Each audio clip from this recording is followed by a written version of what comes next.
تو سواروں کا ایک قافلہ آگے بڑھ کے خالد بن ولید کے ساتھ دشمن پر حملہ آور ہو گیا۔ ایک نقاب پوش سوار آگے بڑھتا ہے اور ہاتھ میں تلوار ہے، اور دشمن پیچھے ہٹتا چلا جاتا ہے۔ تو خالد بن ولید کو رشک آیا اس کی بہادری پہ، اور خوش بھی ہوئے، اور حالت جنگ میں اپنے گھوڑے کو ایڑ لگا کر کے اس سوار کے قریب ہوئے اور کہا، نقاب پوش جوان تم کون ہو؟ اتنی بہادری سے لڑ رہے ہو؟ تو اس نے ہلکا سا نقاب الٹ کے کہا، پہچانو تمہاری بیوی ام تمیم ہو، اور تمہیں وہ ٹوپی دینے آئی ہوں جس کے اندر حضور کے بال سیے ہوئے ہیں۔ تو حضرت خالد بن ولید کو انہوں نے ٹوپی عطا کی اور انہیں سر پہ رکھی، اللہ نے اسی دن مسلمانوں کو فتح عطا کر۔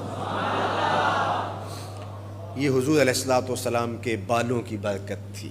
حضرت ام سلمہ رضی اللہ تعالیٰ عنہا کے پاس، زوجہ رسول صلی اللہ علیہ وسلم کے پاس حضور کے مبارک بال تھے۔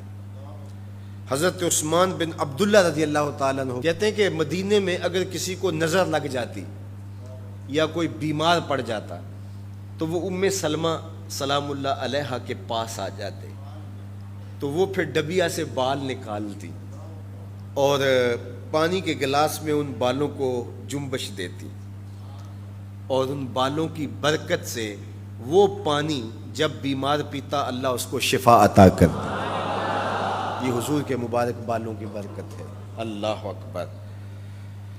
اور ایک دن حضور غسل کر کے آئے اور سیاہ رنگ کے مبارک بالوں، اللہ اکبر کا حسن اور نمایاں ہوا، تو حضور نے ایسے ہاتھ ڈال کر کے ایک بال الگ کیا اور ساتھ ارشاد فرمایا، من ازا شعرتم من شعری فالجنت علیہ حرام۔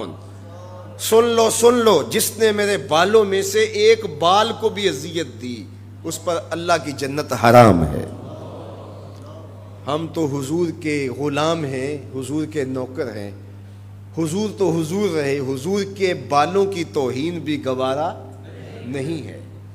اقبال کہا کرتے تھے، لوگ باتیں کرتے ہیں، ہم تو یہ بھی گوارا نہیں کرتے کہ کوئی کہے تیرے پیغمبر کے کپڑے میلے تھے، ہم تو یہ بھی گوارا نہیں کرتے۔ مغرب اس کیفیت کو سمجھتا نہیں ہے، اور وہ سمجھتا ہے کہ شاید ان حرکتوں سے میں مسلمانوں کے